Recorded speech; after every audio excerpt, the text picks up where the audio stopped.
Voilà. Bon, eh bien, écoutez, avant toute chose, donc c'est la réunion, le conseil communautaire de rentrée.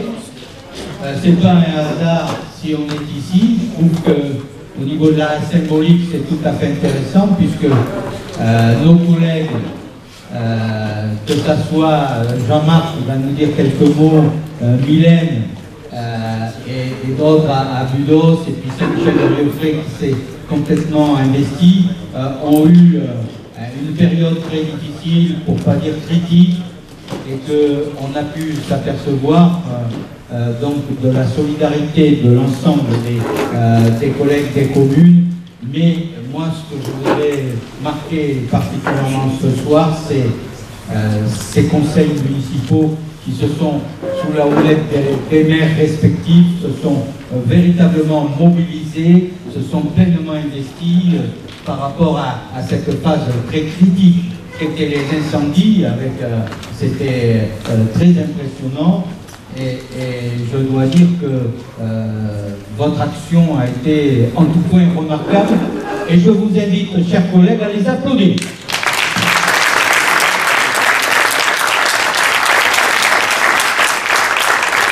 Voilà, je passe la parole à Jean-Marc, le maire de Nandirat. Bien, je souhaite à nouveau, puisque ce n'est pas la première fois que nous décidons, je souhaite à nouveau la bienvenue de cette salle. Vous parlez un peu du feu. Donc, le 12 juillet, le feu a été pris de façon criminelle. Il a été arrivé des deux côtés de la route, histoire que l'ensemble du massif, bien évidemment. C'est criminel parce que ça a été reconnu par les gens, ils ont retrouvé des indices par rapport au feu, on retrouve régulièrement. On va essayer d'accueillir ces pompiers le mieux possible. Au début, nous n'avions que, dans la nuit, dans la première nuit, nous n'avions que 4 casernes, Cavilla, Cavanac, Dangon et Azrec, qui est arrivé un peu plus tard. Donc dans la nuit, il a brûlé environ 1500 hectares. On n'a pas eu de secours parce que tous les secours étaient sur la teste, puisque là-bas, le feu a pris avant nous. Donc tous les moyens étaient sur la teste. Donc nous, on a attendu les canards jusque le lendemain à 11h. On a eu les premiers canards qui sont arrivés à 11h, mais il y avait déjà plus de 2000 hectares de brûlés. Et des flammes de 100 mètres de haut à peu près, avec la boule de feu, ça faisait à peu près 100 mètres de haut. Donc évidemment, pour les pompiers, c'était pratiquement impossible d'aller attaquer le feu. Alors ce qu'ils faisaient, ils se mettaient en aval, ils arrosaient et ils essayaient de ralentir ce feu pour pouvoir... mais bon, vu la sécheresse qu'il y avait, c'était très très compliqué. Bon, on les a accueillis le mieux possible. Je pense qu'ils ont été très satisfaits de notre accueil, aussi bien sur Guillaume que sur Nandirat, parce que cette salle, on a eu jusqu'à 1200 pompiers qui sont arrivés ici. Ils m'ont vidé, pour vous donner un exemple, pour les douches, ils m'ont vidé 2 fois le château d'eau dans la journée. Parce que ceux qui arrivaient du feu se douchaient, ceux qui partaient se douchaient aussi. Vous aviez 400 ou 450 pompiers qui se douchaient en même temps. Ça faisait quand même beaucoup d'eau. Voilà. Mais c'était bien organisé. Il y avait l'infirmerie qui était au fond, là, donc qui soignait des petits bourreaux. Et puis sur la scène, il y avait un cabinet de kiné, un cabinet d'ostéopathe, donc ils étaient quand même chouchoutés, nos pompiers, malgré tout. Enfin, certains passaient 20 heures sur le terrain. Et ils dormaient que 4 heures. Surtout quand ça manquait de commandes. Donc voilà ce que je vais vous dire. Ici, pour Nandirat, le feu est fixé. Alors je parle de Nandirat, c'est-à-dire l'ensemble du territoire. Le feu est fixé, mais n'est pas maîtrisé. Nous avons toujours des départs de feu. Tout à l'heure, je viens de voir passer les pompiers. A priori, il devait y avoir des fumerolles ou des choses comme ça. Donc, aussitôt, vous avez la DFCI qui, elle, est sur le terrain depuis le 8 juillet, puisqu'il y a eu un premier feu le 8 juillet qui avait brûlé 6 hectares. Donc, depuis le 8 juillet, ils sont sur le terrain, ils font la garde du feu. Et bien sûr, ils commencent à être épuisés. Il y a les chasseurs qui effectivement, viennent aussi les relever. Parce qu'à un moment donné, il y avait les animaux, sangliers et chevreuils, qui étaient sur les routes, qui étaient complètement désorientés, complètement désorganisés. Alors bien sûr, on a fait des choses qui sont interdites, mais on leur a mis des vieilles baignoires, vous savez, des vieilles baignoires avec de l'eau. On leur a mis des mangeoires, du grain, parce que bon, ils étaient complètement désorientés. On a trouvé pas mal d'animaux contrôlés, en particulier des fauns. Les biches leur abandonnaient leurs faons. Et donc la plupart avaient les sabots boulés. Donc on a été obligé de les euthanasier, bien évidemment. Donc, ce qui était curieux, il m'est arrivé d'aller dans la forêt le soir, à la tombée de la nuit, c'était le silence. Il n'y avait plus rien. C'était mort. Il n'y avait plus d'animaux, plus de cris d'animaux, plus rien. C'était le silence plus complet. Et ça, c'est vraiment, ça me prend vraiment au cœur. Hein. Franchement, voilà. Voilà ce que je voulais vous dire. Et je vous souhaite un bon conseil communautaire. Merci. Donc, je vais donner la parole à ma collègue Mylène Doro qui souhaitait aussi vous dire quelques mots. Merci, Président. Je ne vais pas vous refaire à toutes et tous l'histoire du feu parce que vous avez dû la connaître et la dire en long, en large et en travers aussi dans la presse. Vous savez qu'on a vécu une période difficile et je ne reviendrai pas là-dessus, mais je voulais faire avec ce conseil communautaire qui représente donc notre territoire entier, toutes nos communes. J'ai déjà eu l'occasion de remercier quelques personnes au moment de la commission des ordures ménagères qui s'est tenue la semaine dernière. Mais je voulais justement profiter de ce conseil communautaire. Toutes nos communes sont là pour vous remercier, toutes et tous. Remercier la communauté de communes de par le président, de par tout le personnel qui est là derrière aussi, tous les directeurs, chefs de service qui se sont impliqués pour nous aider. Et vous par vos communes aussi, mes collègues élus qui se sont mobilisés auprès de nos administrés qui étaient placés dans des centres d'accueil et qui ont pris le relais, parce que je ne pouvais pas y être, donc ils se sont occupés d'eux, ils les ont chouchoutés.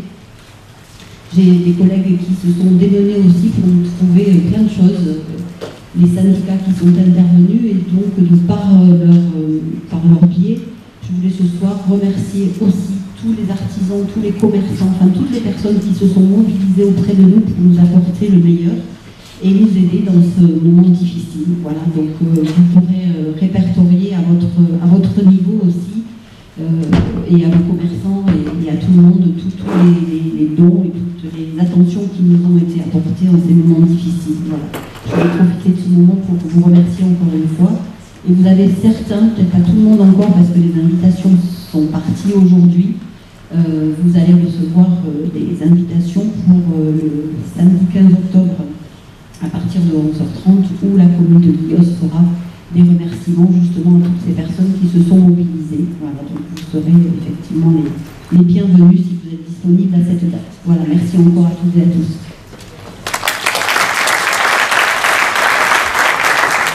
Merci Mylène pour tes quelques mots. Effectivement, je crois qu'il y a eu une aventure humaine excessivement importante dans laquelle tout le monde a pris leur place. Et hier, on avait une réunion à la sous-préfecture où on a pu rappeler effectivement cet élan de générosité, de solidarité qui a été en tout point remarquable. Après, comme je l'expliquais hier, il y aura certainement des points à améliorer, notamment au niveau de la coordination, de façon que ça ne devienne pas à un moment peut-être contre-productif, parce qu'il arrivait, par exemple, de l'eau, il en arrivait, alors qu'il n'y en avait plus besoin. Donc, pour être vraiment très opérationnel et très efficace, au niveau de la coordination, ça pourrait s'améliorer. Et on nous a expliqué hier que le CEB, normalement, la préfecture donc, devait prendre toute leur place par rapport à ça.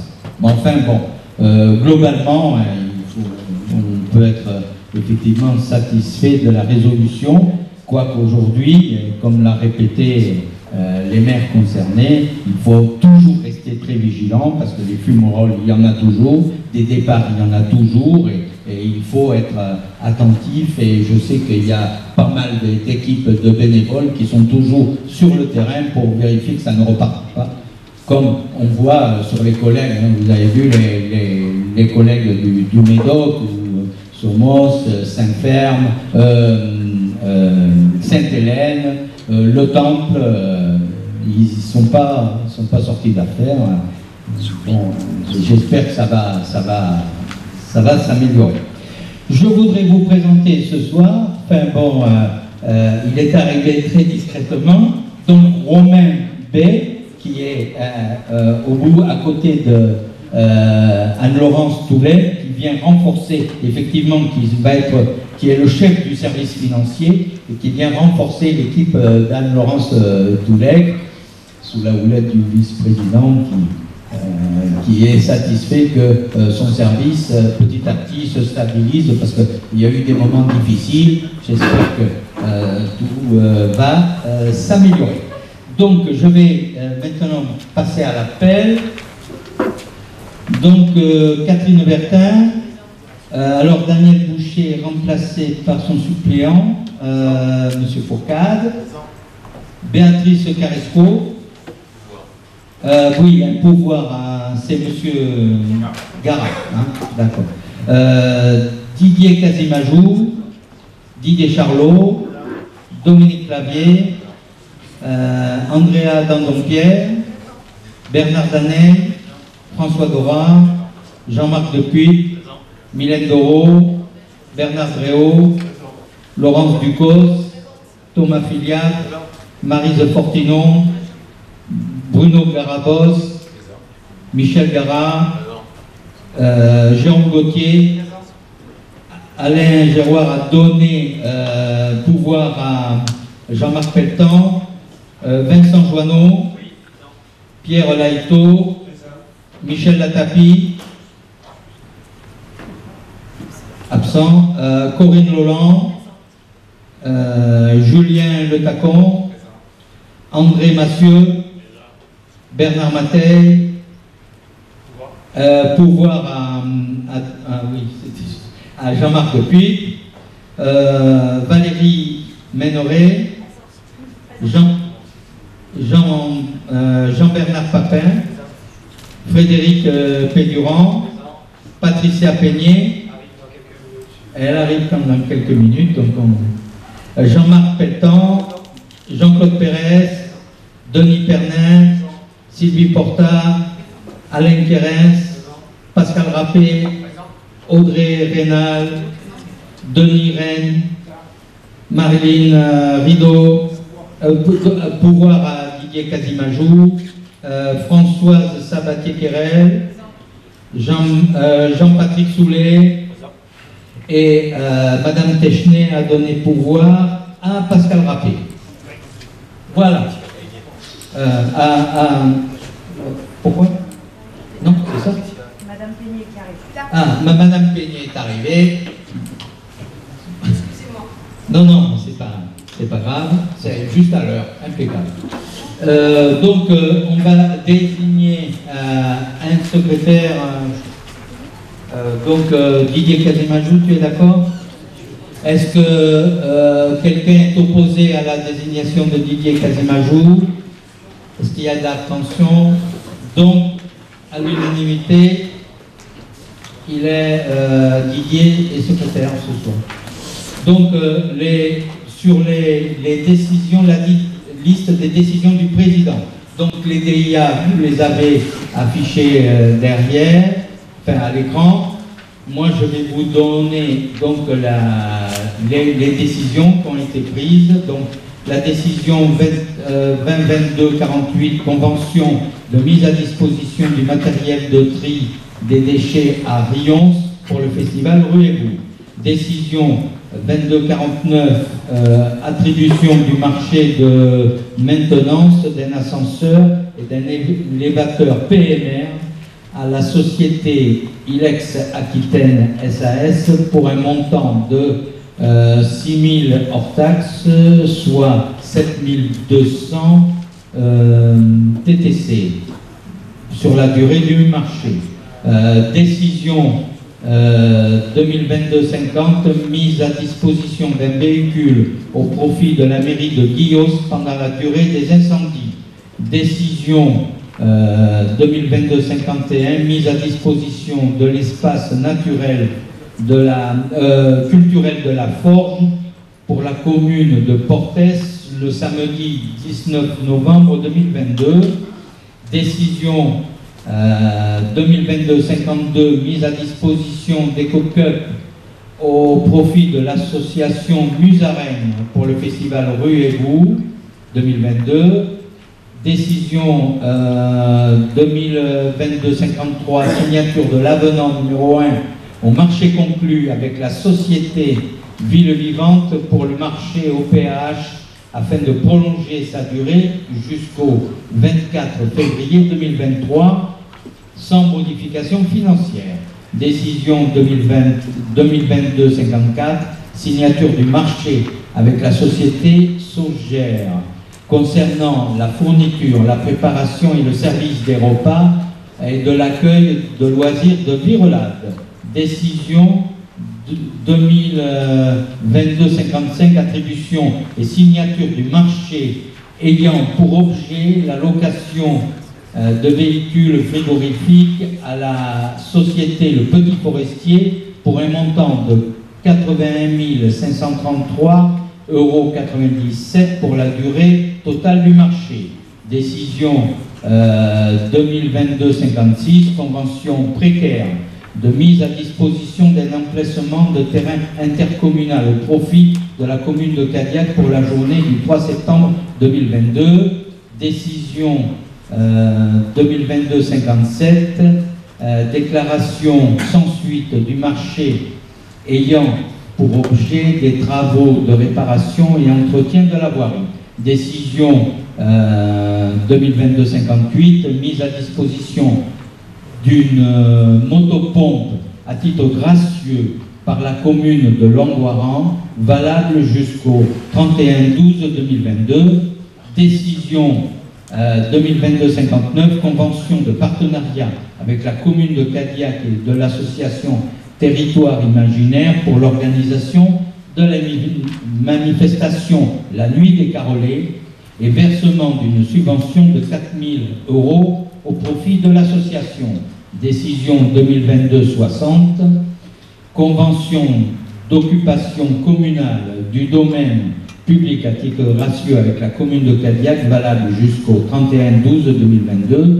Décision 2022-61, attribution du marché ayant pour objet la vérification périodique des bâtiments et des installations de la CDC à la société APAV Sud-Europe pour un montant annuel de 2217,60 € TTC. Non, alors ça doit être hors taxe, soit non. Ah oui, soit 8510,40 TTC sur la durée du marché. Voilà, on y arrive. Décision 2022-62, mise à disposition du matériel de tri et déchets au profit de la du tri des déchets au profit de la commune de Portes pour le 27 août 2022. Voilà. Donc ça c'était pour votre information. Donc comme information en suivant. Oui, monsieur Gara, allez-y. Excusez-moi, j'avais une question à poser, c'est concernant la décision 2022-59. Je vais la remettre concernant le contrat de partenariat avec la commune de Cadillac et Territoire Imaginaire. Apparemment, on n'entend pas. Oui. Et donc la 2022-59, convention de partenariat avec la commune de Cadillac, l'association Territoires Imaginaires, pour l'organisation de la manifestation La Nuit des Carolets, le versement d'une subvention de 4 000 € au profit de l'association. Je précise tout de suite que je ne parle pas du fond parce que je ne connais pas la manif et c'est peut-être très bien, mais je suis étonné que cette décision ait été prise alors que d'habitude, le financement des associations dans le cadre des manifestations culturelles suit un chemin particulier à travers la commission culturelle. Et ensuite, on a souvent des décisions qui ont des modalités d'attribution assez inférieures à ce montant de 4 000 €. Je voulais savoir comment cette attribution de subvention avait été faite dans ce cadre-là. D'accord. Je vais passer la parole à Thomas Filiat qui va vous expliquer ça très clairement. Allez. C'est bon? Non, juste, on a eu, Michel, un mois et demi avant l'organisation de cette manifestation. En fait, c'est un festival qui existe sur les Charentes, qui marche très bien. Ils arrivent effectivement avec... tout est compris, c'est des artistes, ils prévoient tous tous les corps de métier sont compris si tu veux, dans la prestation. On a eu ça par l'Office de tourisme qui ils ont fait un peu le tour parce qu'ils ont eu une annulation d'une manifestation sur les Charentes et ont proposé du coup, comme on a un linéaire Garonne important et des carrelés aussi, ils ont proposé de faire une manifestation. Manifestation, au départ, si tu veux, ce qu'ils proposent en tout cas sur les Charentes, on est plutôt de l'ordre de 17 000 € par soirée. Quand c'est quelque chose de très global avec une dizaine d'artistes, donc on a évidemment l'Office de tourisme n'avait pas les moyens de le faire tout seul. Ils sont revenus vers nous. Il y a effectivement, nous on avait mis une somme qui était, alors je ne sais pas si tu te rappelles, mais en tout cas sur le service tourisme, on avait mis une somme pour faire un événement Garonne. On n'était pas encore là. Un événement Garonne sur le linéaire de l'Aréole jusqu'à Langoran. Sauf qu'avec les autres territoires, on n'a pas pu avancer aussi vite qu'on le voulait. Il est tombé effectivement cette information-là. On s'est dit, bon, on y va. La collectivité, la CDC paye 4 000 €, qu'on avait, si tu veux, qu'on avait ciblé, nous, sur le service tourisme. Et une partie a été prise en charge aussi par la commune de Cadillac, notamment l'hébergement. Donc on a réussi à faire une manifestation qui a attiré 1000 personnes sur la soirée à peu près, et qui a très bien fonctionné. Donc ça nous, si tu veux, ça nous laisse aussi un peu d'espoir sur l'avenir en se disant, il peut y avoir des événements le long de la Garonne, il faut utiliser la Garonne pour qu'il y ait une fête du fleuve. Alors, on ne va pas se comparer à Bordeaux, mais pour qu'il y ait une fête du fleuve dans les années à venir. Et donc, effectivement, les 4 000 € étaient sur le service tourisme et existaient déjà. Ils n'étaient pas ciblés ni décarlés, mais il y avait une somme qui était dédiée pour un événement fluvial. Voilà. Okay, donc ils ne sont pas payés sur le même budget que les subventions aux autres associations. Non, c'est sur le service tourisme.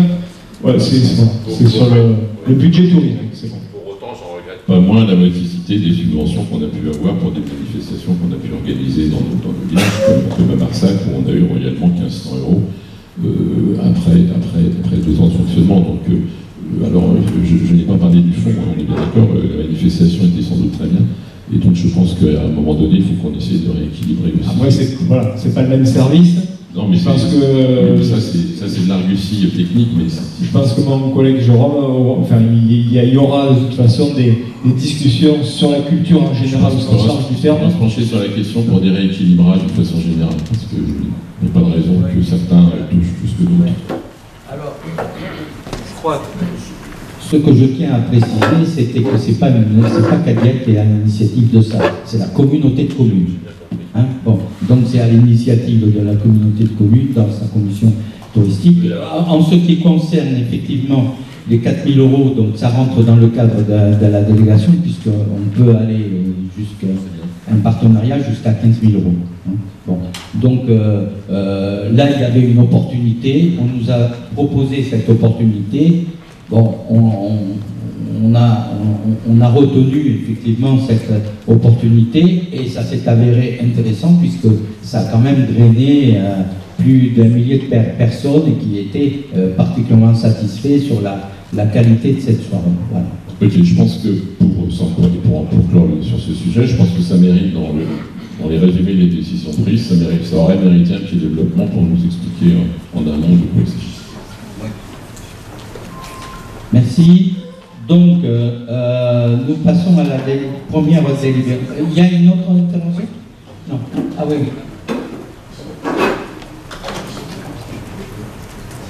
Bonsoir. Bon, ça concerne le numéro 57 concernant la voirie. Je voulais avoir juste quelques explications, savoir, parce qu'effectivement, il n'y a rien à prévu au budget prévisionnel pour l'investissement en termes de voirie. En revanche, je crains qu'il y ait aussi également rien de prévu dans ce qui concerne l'entretien des voiries transférées, simplement. Merci. Bien, ça mérite effectivement des explications. Il y aura de l'entretien de voirie, mais effectivement, on avait lancé un appel d'offres, et l'appel d'offres a été infructueux. Donc il a fallu relancer notre appel d'offres, notre consultation, et donc les dossiers sont en cours. Ça a été attribué à la société FH, qui réalisera les travaux, donc l'entretien, on va dire, courant après, 2 ans plus tard. Donc il se fera des travaux d'entretien sur la CTC cette année. Merci Didier pour ces informations. Donc s'il n'y a pas d'autres interventions, je vais passer à la première délibération.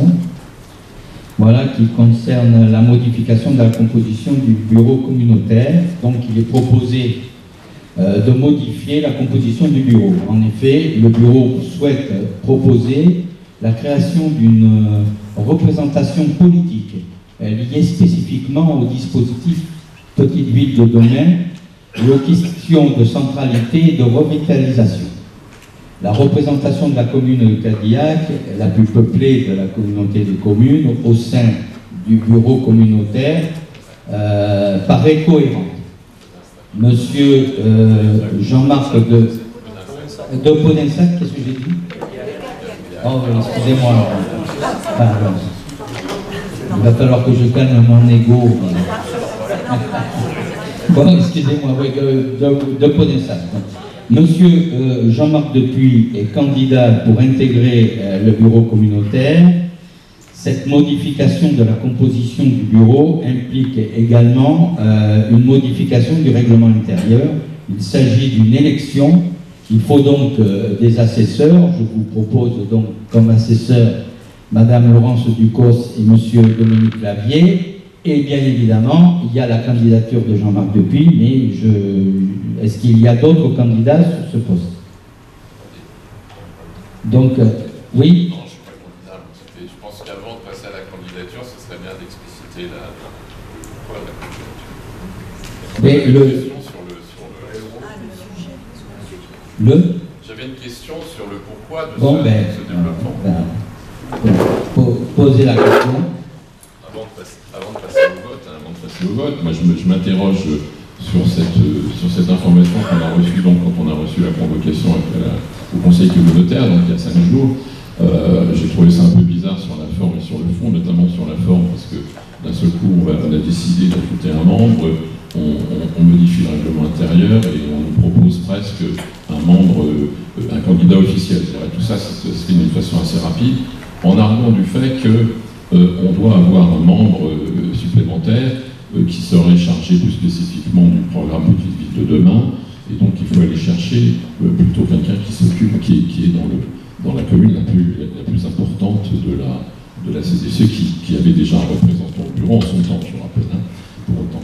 Et alors moi je me pose la question, quel va être l'intérêt, en quoi le fait qu'il y ait un membre de Podensac chargé du programme Petite Ville de demain, en quoi son appartenance au bureau va-t-elle changer ou accélérer ou modifier ou améliorer même l'étude de ce projet, sachant qu'il existe déjà un comité de pilotage, sachant qu'il existe déjà des réunions de cabinet d'études avec les élus des différentes communes. Donc ma question c'est en quoi ce membre dédié, là on innove, c'est-à-dire que non seulement on ajoute un membre supplémentaire, mais on nous désigne la commune à laquelle il appartient, alors très bien, pourquoi pas, il n'y a rien d'illégal là-dedans, je ne suis pas en train de le dire, c'est très bien qu'un élu d'une commune de plus de 2000 habitants figure en plus au bureau communautaire. Bon, il y a d'autres communes qui n'y figurent pas au bureau communautaire et qui ont plus de 2000 habitants pour autant, mais peu importe.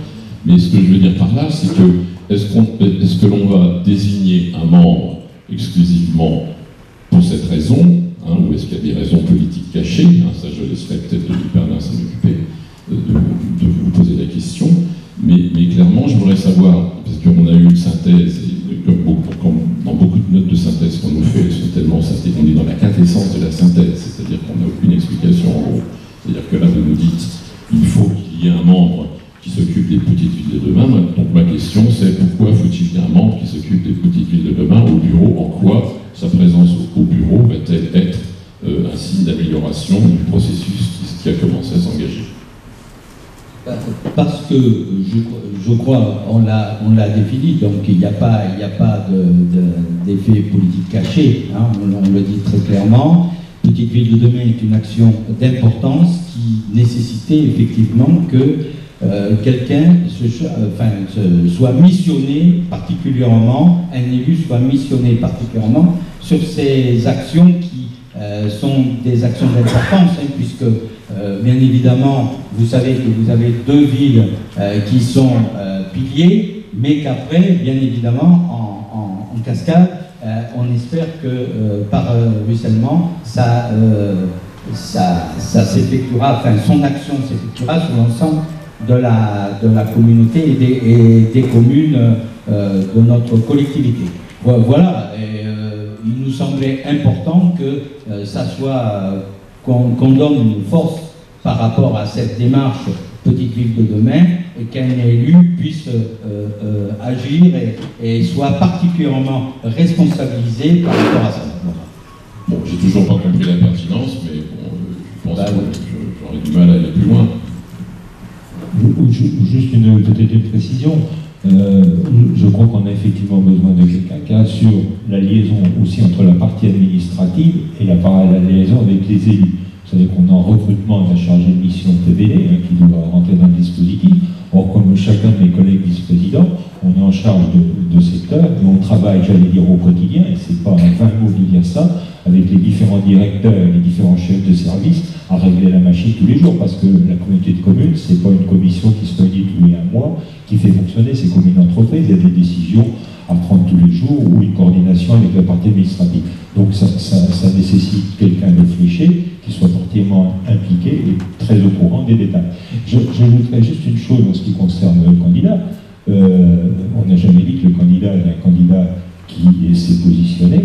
La candidature est ouverte. Elle n'est pas ouverte à un élu pour un sac. On ne va pas faire une lecture abusive qui servirait un argumentaire politique polémique. Donc la candidature est ouverte. Non, il n'y a pas besoin, parce que vous avez fourni les éléments de la polémique, donc je n'ai pas besoin d'en rajouter. Donc clairement, c'est un candidat qui doit être... Moi, j'aurais aimé qu'on procède autrement, c'est-à-dire qu'on soit certain qu'on a besoin d'un membre supplémentaire, alors qu'on aurait peut-être pu répartir cette tâche sur des vice-présidents déjà en charge. Ça, c'est une première question. Et la deuxième chose, on aurait pu modifier les statuts dans un premier temps, faire appel à la candidature générale dans un second. Là, je veux dire, ce qui me gêne, c'est le côté caractère candidat officiel présenté par le bureau, c'est-à-dire qu'en dehors du bureau, il faut être dans le bureau, autrement rien ne se passe, et c'est un petit peu inquiétant pour les communes qui n'y sont pas, parce qu'on a vraiment le sentiment que les gens qui sont élus dans le bureau, et notamment le prochain qui va être élu dans le bureau, il va être élu pour défendre et travailler pour sa commune. Ce qui n'est pas l'esprit communautaire, vous en conviendrez. Ça, chers collègues, c'est votre interprétation. Je crois que chaque membre du bureau, effectivement, c'est un bureau donc, qui est un exécutif, et je peux vous assurer qu'ils défendent les intérêts communautaires et non pas les intérêts de leur propre commune. Et j'en suis un bon exemple si je veux vous expliquer la piscine, le truc, le machin. Vous voyez, alors on ne défend pas obligatoirement nos communes, mais on a cet esprit communautaire. Je crois que effectivement l'action Petite Ville de demain est une action d'importance, et il me semblait important, enfin il nous semblait important, qu'effectivement un élu prenne en charge particulièrement ça. On est toujours en quête d'un recrutement d'animateurs, et on a énormément de mal à le trouver. Bon, là, il s'avère que un collègue, et en l'occurrence Jean-Marc Dupuis, a fait acte aux candidatures. Je crois qu'en termes de compétences, il a apporté l'épreuve de son savoir dans les temps passés, et y compris à l'échelle de sa commune. Mais je crois que ça peut se répercuter sur l'ensemble de l'action de la collectivité en entier. Bon, là, j'ai cru comprendre qu'effectivement, Denis, à qui on va donner la parole, candidate aussi, sa candidature est tout à fait légitime, et voilà. Bon, voilà, et s'il y en avait d'autres, on en prendrait d'autres, et il appartiendra au conseil communautaire de se déterminer par rapport à ça. Je suis pas satisfait de la réponse, moi. Oui, je sais, ça va pas avancer. Ça m'aurait étonné que vous soyez. Ça vous aurait étonné, bon, écoutez, là. Ok, ça marche. Peut-être Vincent. Ouais, alors, Vincent. Voilà. Une question très courte, je voulais juste savoir si cette élection allait déboucher sur la création d'une nouvelle commission. Si oui, ou sinon, comment elle allait travailler avec les autres. Déjà, il faut qu'ils prennent le poste, et puis ensuite, effectivement, il faut voir, parce que pour le moment, c'était lié à l'urbanisme. Alors, l'aménagement. Et je peux vous dire qu'ils sont particulièrement surchargés en matière de travail. Et là, il y a une transversalité qui nous paraît intéressante. Ça peut effectivement déboucher sur un comité de pilotage, une commission. Vincent. Bonjour. J'ai toujours été un peu déçu de l'absence de la commune de Ponassac au bureau. C'est la commune la plus importante en termes de répartition de dynamique politique sur notre territoire. Il me semblait que c'était indispensable que Ponassac soit présent. Je suis ravi que la commune puisse envisager de revenir au bureau. Ça permettra peut-être de restabiliser certaines choses dans nos projets. Concernant les petites villes de demain, je crois qu'on arrive dans une année très charnière de décision. Nous sommes en retard pour plein de raisons que nous connaissons tous, et c'est de notre une personne, mais sur le PLUI, qui est quand même un très peu des deux pieds toutes les demandes qui nous sont faites dans nos communes, on est bien d'accord. Donc à un moment donné, je crois qu'il faut se répartir le travail pour essayer éviter de prendre trop de retard. Donc je trouve que l'initiative sur le fond que vous proposez est bonne. Merci. Merci. Denis.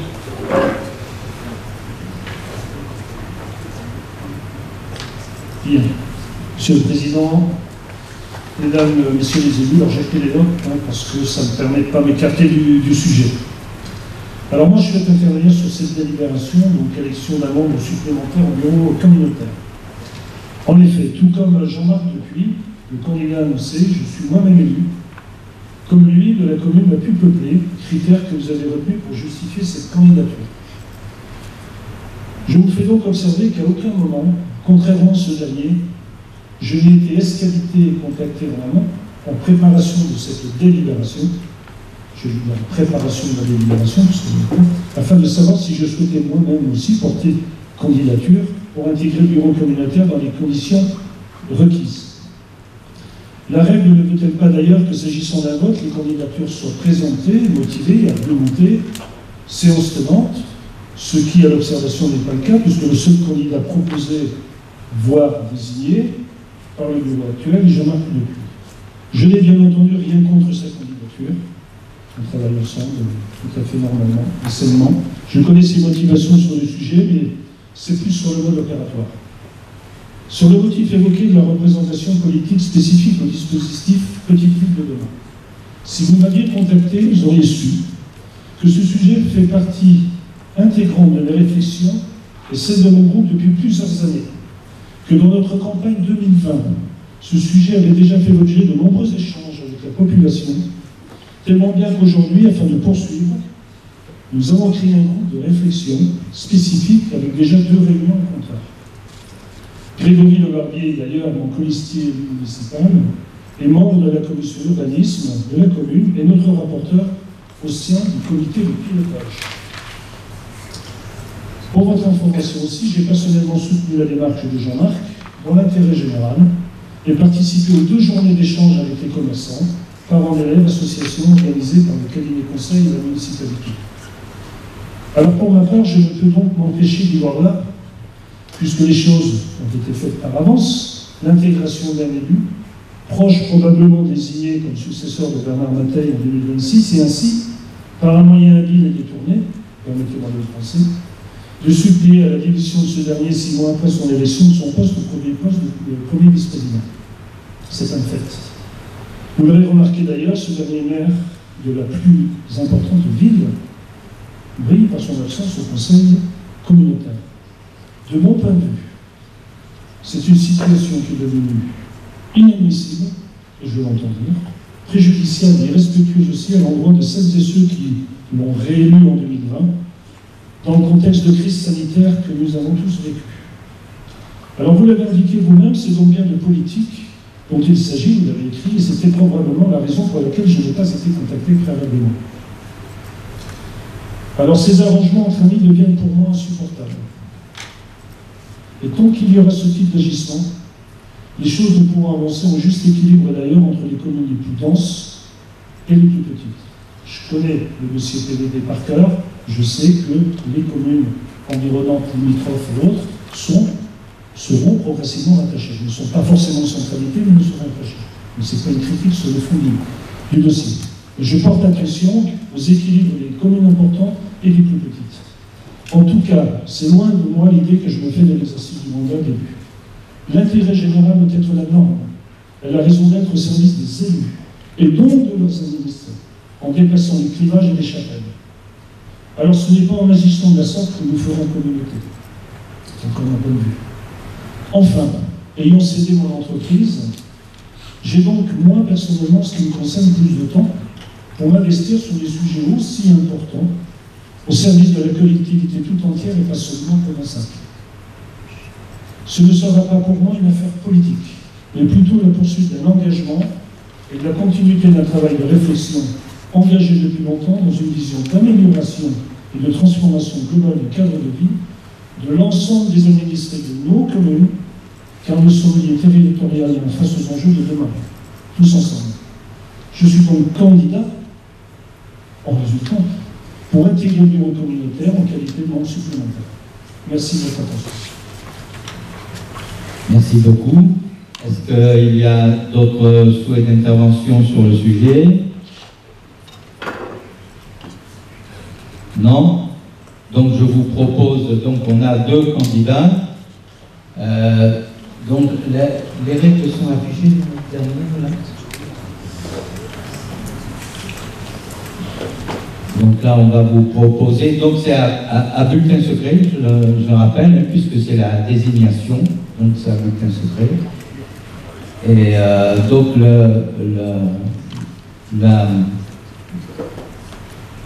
attendez, voilà.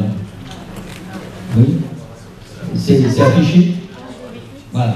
Bon, donc, Jean-Marc Lepuit, c'est sur la touche A. 1. Denis Pernin sur la touche 2. L'abstention sur la touche 3. Et vote blanc sur la touche 4. Vous êtes invité, j'ouvre le vote, vous êtes invité à voter. Voilà.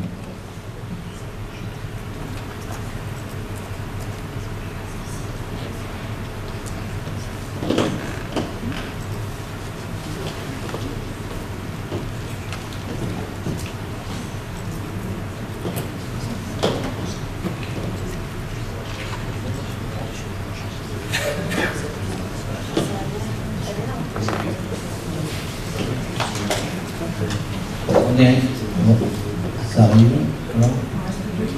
Voilà, monsieur Le Tacon, ça pas, et Jean-Marc, t'avais fait le temps. Voilà, et Jean-Marc, vas-y. Appuie bien, voilà.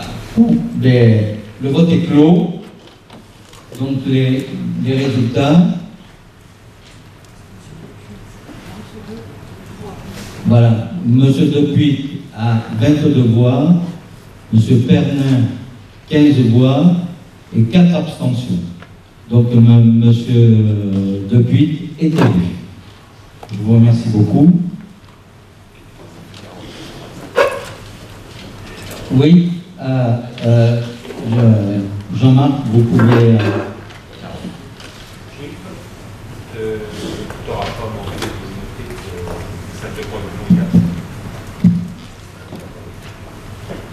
Monsieur le Président. Ouais. Monsieur le Président, merci. Je souhaiterais, je ne vais pas prendre part à la polémique. Je souhaitais remercier l'ensemble des élus pour la confiance qu'ils m'ont accordée et sachez, pour répondre à certaines inquiétudes, que ma candidature ce soir pour représenter l'intercommunalité était bien dans un but collectif de mobiliser le temps que j'ai à disposition pour représenter les communes tant du premier cercle issu de la candidature PVD que ce soit Cadillac et Ponassac, mais que bien loin de moi l'idée d'oublier une quelconque commune dans le dispositif PVD et que je serai attentif à tous et pour tous ceux qui le souhaiteraient échanger avec moi sur le sujet pour préparer l'avenir de la candidature PVD et de la concrétisation des chantiers qui sont en cours. M'apporter grande gloire. Merci à tous. Merci beaucoup, Jean-Marc. Nous passons à la deuxième délibération qui concerne l'administration générale sur la contribution volontaire du 10 de la Gironde. Depuis 2018, la communauté de communes verse une contribution volontaire au SDIS de la Gironde pour compenser son besoin de financement croissant lié notamment à la croissance démographique du département. Cette contribution est ensuite reversée par les communes à la communauté de communes. La contribution est calculée selon l'évolution de la population DGF. La contribution pour 2022 est de 46 916,49 €, soit une hausse de 182,85 € par rapport à l'an dernier. Cette hausse est répercutée sur les communes dont la population DGF a augmenté. Cette subvention inclut la réalisation par le SDIS des opérations de contrôle des points d'eau d'incendie public. La contribution fait l'objet d'une convention jointe à la présente délibération. Est-ce qu'il y a des interventions concernant ce sujet? Donc, chers collègues, je vous propose de voter. Le vote est ouvert.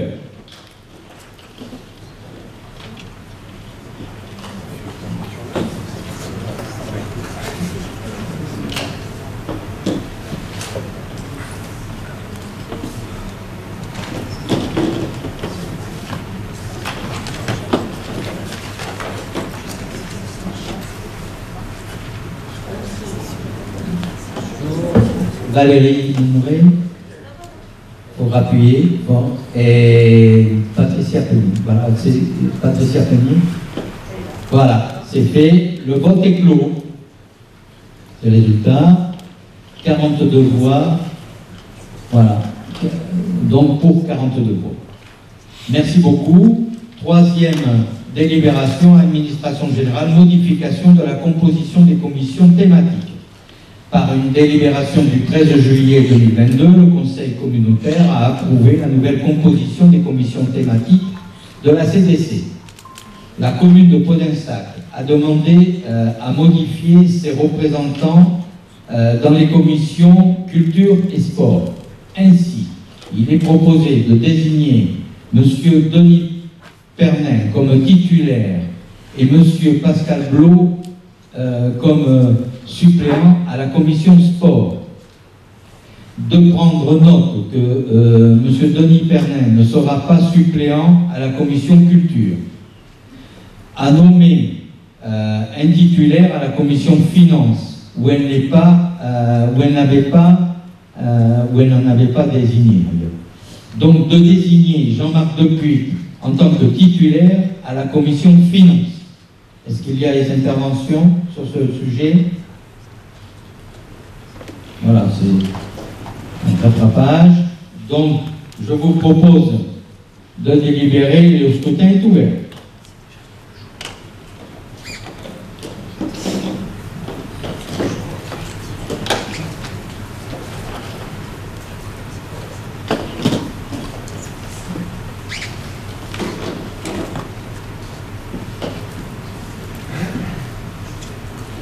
Donc, toujours, Valérie, Ménoré, toujours, un problème, pas appuyer fort. Et Madame Sabatier-Querel aussi. Voilà. Le vote est clos. Résultat, 42 voix pour. Je vous remercie beaucoup. Délibération suivante concerne le développement économique sur la modification du règlement d'intervention sur les aides économiques aux entreprises. Et je passe la parole à mon collègue Dominique Clavier. Merci, bonsoir à toutes et à tous. En fait, deux modifications très très légères qui concernent d'une part le passage. Il y en a une qui est très technique. Quand on a rédigé le règlement d'intervention, on avait des montants hors taxe. Or, on souhaite mettre hors taxe ou TTC parce que selon l'assujettissement des entreprises, ça pose un souci. C'est très technique, ça ne change rien pour nous. Et la deuxième modification plus de notre main c'est de faire en sorte qu'une entreprise puisse candidater 2 fois sur les demandes d'aide dans la mesure où c'est sur des champs d'intervention différents, hein, puisqu'on a eu le cas. Si c'est sur le même champ d'intervention, on ne le fait pas, mais si c'est 2 champs d'intervention et que ça rentre dans le cadre de ce qu'on donne habituellement, il n'y a aucune raison qu'on ne le fasse pas. Je précise que la commission économique a été consultée par mail, que sur les réponses reçues, il n'y a pas eu de remarques ni d'objections.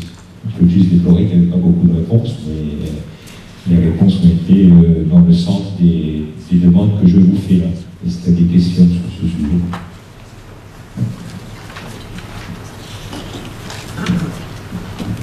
Donc s'il n'y a pas d'intervention, je vous propose de voter. Donc le vote est ouvert.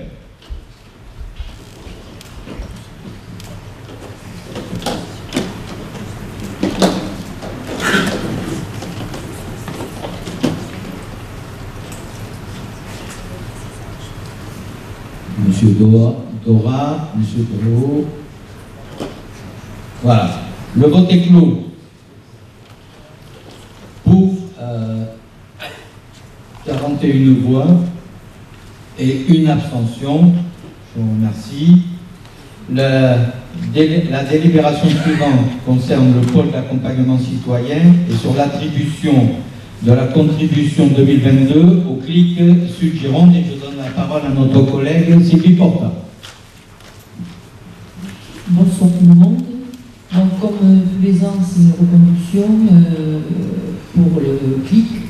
Je rappelle que la convention constitutive du GIP CLIC Sud-Gironde prévoit une contribution annuelle qui est versée par ses membres, qui est calculée en fonction de la population. C'est 0,85 centimes par habitant, ce qui mène la subvention à 28 462,25 € pour 2022. Le CLIC assure une permanence, un petit rappel, tous les jeudis, toute la journée au niveau du pôle accompagnement citoyen, et sur rendez-vous, ils se rendent, l'assistance sociale, bien sûr, chez les administrés. Voilà. Je vais redemander, parce que je trouve que ça serait bien, que le directeur, M. Lemoine, vienne en début d'un conseil communautaire pour nous présenter le bilan de l'année écoulée, afin que tout le monde puisse être au courant du nombre de personnes qui sont interpellées, qui font appel à cette structure. Voilà. Merci beaucoup Sylvie. Est-ce qu'il y a des questions ou des souhaits d'intervention? Non? Donc, si? Ah, excusez-moi. Allez. Vincent.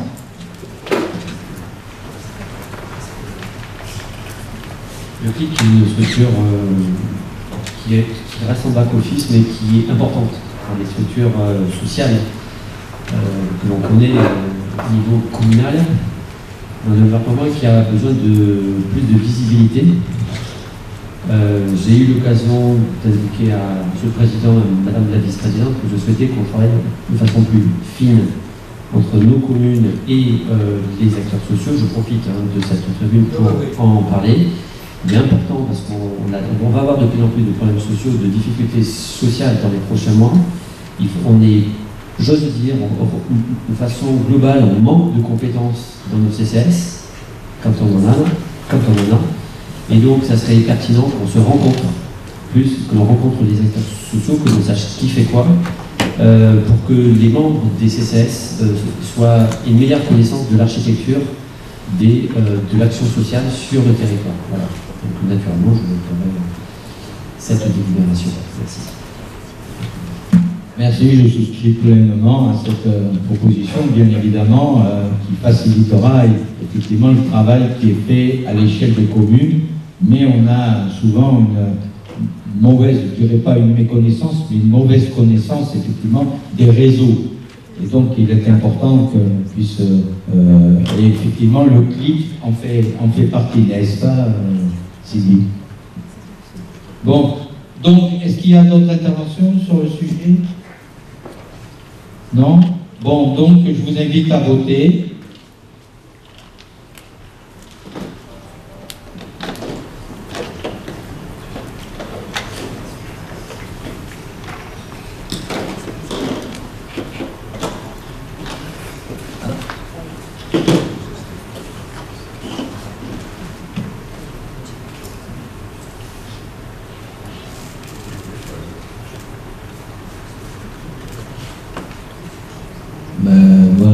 Monsieur Rappé, pour Madame Techné et Valérie Monneray. Ça n'a pas fonctionné encore. Voilà. Pascal.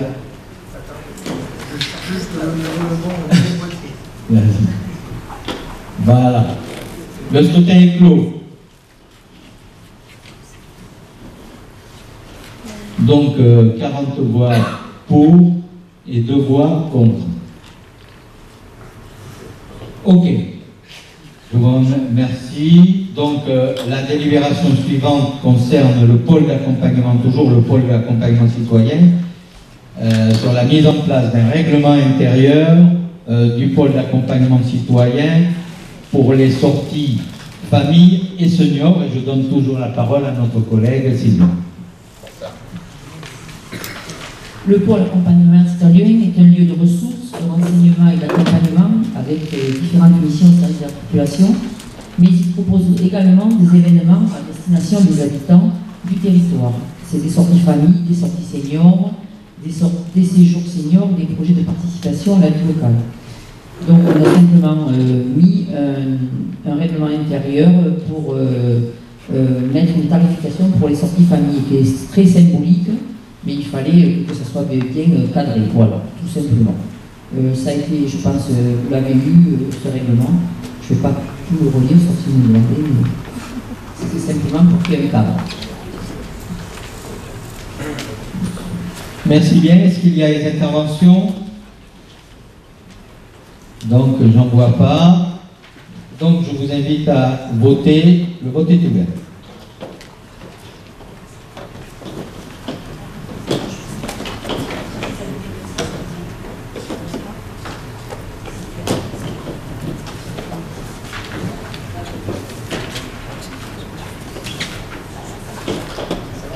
Marie Zappinon. Marie appuie bien sur son... Voilà. Le vote est clos. Merci beaucoup. Donc ça donne 42 voix pour. Je vous remercie beaucoup. La délibération suivante concerne l'urbanisme. Approbation de la modification simplifiée numéro 1 du plan local d'urbanisme de la commune de Prégnac, et je donne la parole à notre collègue Alain Quérec. Merci Monsieur le Président, bonsoir à toutes et tous. Donc, il s'agit donc ce soir d'approuver la modification simplifiée numéro 1 du PLU de Prégnac. Comme vous le savez, donc, elle a été engagée par l'arrêté municipal donc, le 9 mai 2022. Avec pour objectif donc, de préserver les principes urbains, paysagers et environnementaux qui étaient inscrits dans son PLU auparavant, mais en précisant donc, quelles étaient les activités que le conseil municipal souhaitait interdire donc, dans la zone UIL. Donc il s'agissait des activités industrielles et des installations classées pour la protection de l'environnement, les ICPE. Ce dossier donc, a été notifié aux personnes publiques associées, les PPA, donc, le 10 mai 2022. Il a obtenu sur la totalité des PPA donc, un avis favorable. Ensuite, donc, l'ADREAL, notamment, donc, qui avait pour mission de définir s'il fallait mener l'évaluation environnementale, a précisé que ce n'était pas utile. Ensuite, le conseil communautaire auquel vous avez siégé le 22 juin a défini la mise à disposition, les modalités de mise à disposition du public pour ce projet, donc en définissant donc l'ouverture d'un registre et la mise à disposition donc, de ce dossier du 18 juillet 2022 au 19 août 2022, inclus à la fois à la mairie de Prégnac et à la CDC Route de Brabant. Monsieur le maire de Prégnac donc, a présenté le bilan de cette mise à disposition du public. Le public avait été informé par la presse à la fois le Sud-Ouest le 28/06/2022 et le Républicain le 30/06/2022. L'avis de mise à disposition du public a également été affiché à la mairie de Prégnac et à la CDC du 8 juillet 2022 et sur le 8 juillet, pardon, à compter du 8 juillet 2022 et sur les sites internet de la commune de Prégnac et de la CDC le 10 et le 8 juillet 2022.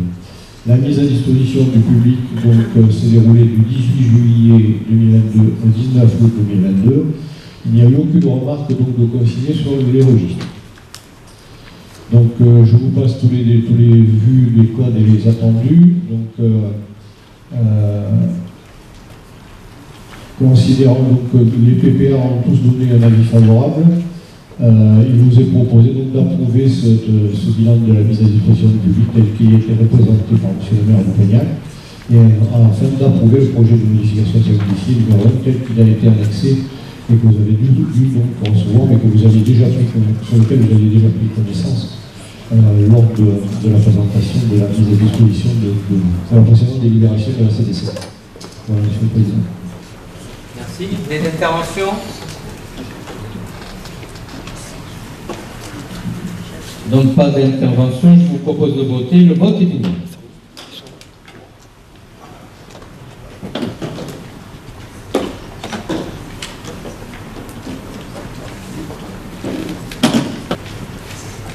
Le vote est clos. Je vous remercie. 42 voix pour. Je vous remercie beaucoup. Donc le point suivant concerne la demande de subvention pour le dispositif école multisport et sport-vacances. Et je donne la parole à notre collègue Jérôme Gauthier. De quel côté lui?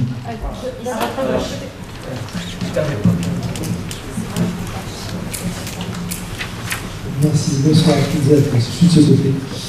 Donc il s'agit de faire intégrer la communauté des communes donc, à deux dispositifs départementaux. Donc l'un c'est l'école multisport et l'autre le sport-vacances. C'est un dispositif qui existe, mais pour l'instant la communauté des communes n'y adhérait pas. Donc pour l'école multisport, donc, en fait, ce sont des enfants qui sont déjà dans les centres de loisirs américains et on utilise la force locale, si je puis dire, parce que les animateurs sportifs sont déjà dans les structures, donc on n'embauche personne pour ce processus. Donc c'est financé en grande partie par le département. Je ne sais pas si vous avez regardé les plans évoqués plein annexe. Si on faisait un rapide, c'est un projet à 4 700 €. Il reste à charge à la CDC 573 €, ce qui montre bien le très fort subventionnement. Ça c'est pour l'école multisport. Et pour les sports-vacances qui vont débuter pendant les prochaines vacances, c'est-à-dire pour les vacances de Toussaint, ça sera tout par période de 4 jours. Donc les animations vont également être réalisées par un groupe de 12 jeunes auxquels on rajoute le passage de plage.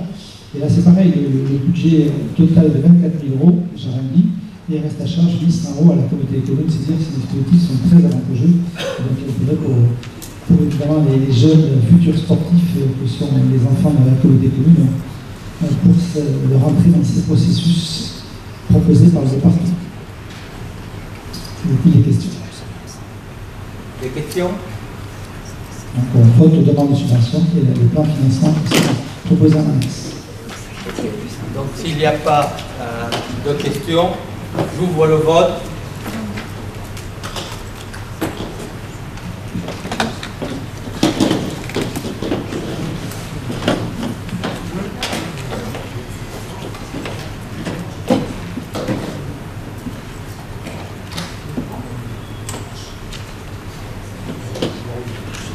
Le vote est clos.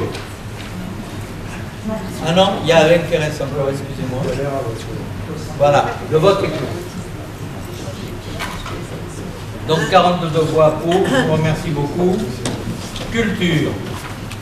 Demande de subvention dans le cadre du contrat territorial d'éducation artistique et culturelle, programme au fil de l'eau 2022-2023, et c'est toujours notre collègue Jérôme Gauthier qui nous le présente.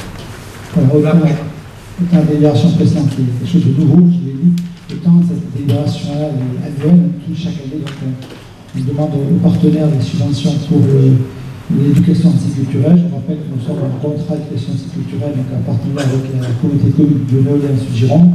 Et là aussi, vous avez une partie purement projet, une partie ingénierie. Si vous regardez l'ensemble, aussi sur un projet à 87 589 €, qui reste à charge 13 987 € à la CDC. 84%, je vous ai calculé 84% de subventionnement, c'est-à-dire que c'est quand même un dispositif extrêmement avantageux. Pourquoi? Parce qu'on a des partenaires, donc vous avez la DRAC, le département, l'IDAC, l'agence départementale de culture du département. Il faut savoir aussi que ça concerne aussi bien les structures scolaires que le périscolaire et le collège, les collèges, exactement, parce qu'il y a deux collèges qui sont concernés.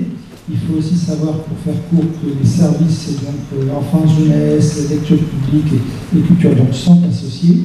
De la même manière, on intègre au projet donc, les partenaires locaux que sont les centres de monuments nationaux, puisque parmi les parcours, il y a le château de Cadillac qui est un acteur, mais aussi dans la médiathèque intercommunale, mais aussi l'espace culturel de la Forge. Donc on utilise le maximum des ressources locales, c'est important. Pour vous ayez une ordre d'idée, ça concerne quand même 29 classes du cycle 1 à la classe 4e, je ne sais pas le cycle 1 à la classe 4e, et 12 structures tout en France de la communauté économique. C'est quand même quelque chose de tout à fait conséquent, encore une fois, à un prix tout à fait intéressant sur la subvention et les actions culturelles, comme ceux et ceux qui ont participé, peuvent témoigner que c'est une action culturelle de qualité. Voilà, donc là aussi, on demande, comme chaque année, des subventions aux différents partenaires. Merci beaucoup. Des questions? Oui, vas-y André. Juste une question sur le tableau ingénierie. Là, vous avez la CDC chef de projet, c'est qui ça? C'est le chef de projet. Dans le tableau, la CDC chef de projet, c'est qui? Parce que dans le détail des participations, après, vous avez dit là que le RAC et le département, et cette CDC chef de projet, c'est qui? C'est une personne qui travaille sur les sculptures. Donc il y a une personne sur les sculptures qui pilote le projet. Donc en plus, il y a deux personnes sur les sculptures, il y en a une qui pilote le projet. D'accord. D'autres questions? Donc, le vote est ouvert.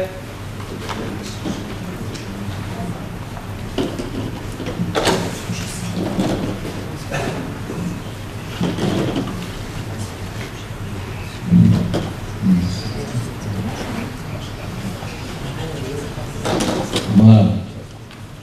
42 voix pour. Non, attendez. Voilà, 40 voix pour, 2 voix contre. Je vous remercie beaucoup. Délibération suivante concerne l'enfance et jeunesse. Autorisation de signature de la convention de partenariat avec l'Union départementale des associations familiales de la Gironde, UDAF, pour des interventions d'accompagnement et de soutien à la parentalité déployées sur les services petite enfance. Et je donne la parole à notre collègue Jean-Patrick Soulier. Merci Président, bonjour à toutes et à tous. Je ne vais pas relire le titre que vous avez énuméré le Président, mais dans le cadre du réseau d'écoute d'appui d'accompagnement des parents de la Gironde, l'UDAF bénéficie d'une aide pour la mise en place d'actions de parentalité. Dans le cadre de notre compétence en matière d'action sociale intercommunautaire et plus précisément en matière d'enfants et jeunesse, donc nous souhaitons organiser des temps de soutien et d'accompagnement à la parentalité des familles du territoire en partenariat avec la DAF. Donc la CDC peut bénéficier de 2 actions financées par ses partenaires. Donc une soirée de destination des parents sans les enfants, le mercredi des parents. Et un atelier d'enfants-parents, un vendredi matin, tes parents. Donc tes parents et le mercredi des parents, c'est la modification de ces actions-là. Donc voilà, cette convention, vous en prévoit notamment pour la collectivité de mettre à disposition des moyens humains et matériels, de mettre à disposition une salle, et de communiquer sur le territoire afin de faire connaître cette action à l'ensemble des familles. Et l'UDAP s'engage à faire intervenir gratuitement l'intervenant selon le planning établi, élaborer les outils de communication et associer la CDC au bilan et à l'évaluation de ces actions. Et ces actions auront lieu sur le territoire au cours du 4e trimestre de l'année. C'est bon? Oui. Est-ce qu'il y a des questions? Non? Donc, le vote est ouvert.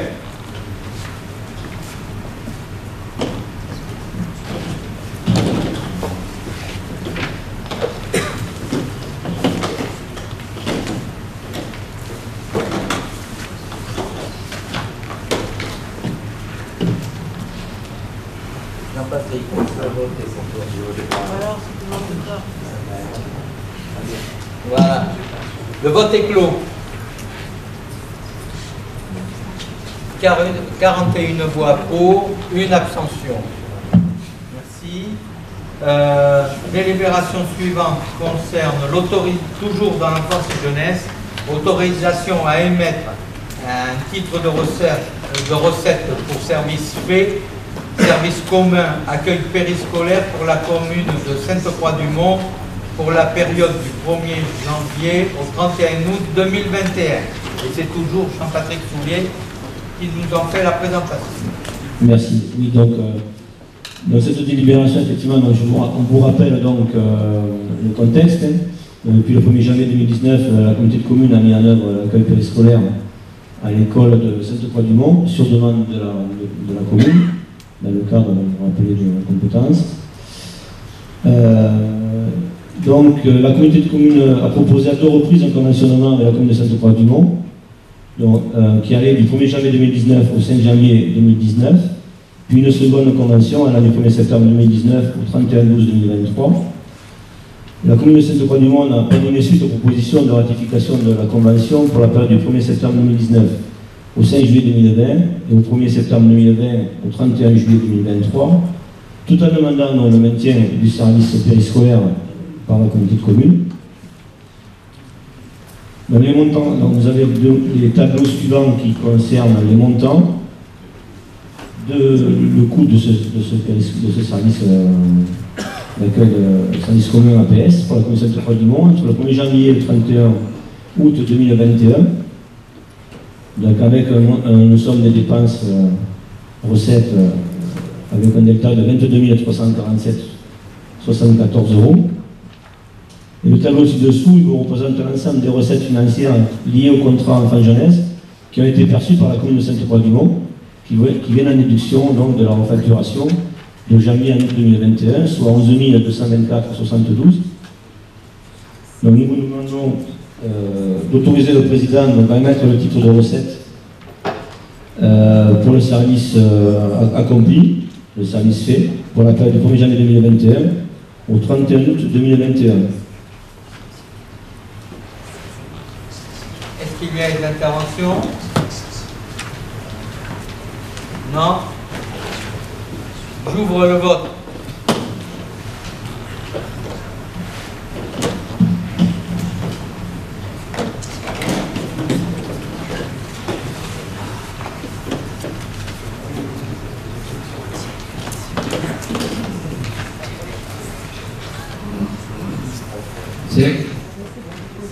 Bon, le vote est clos. Pour 40 voix, contre 1 voix et une abstention. Je vous remercie beaucoup. Délibération suivante concerne le tourisme sur le projet de schéma communautaire au plan départemental des itinéraires de promenade et de randonnée PDIPR. Et je donne la parole à notre collègue Thomas Fugal.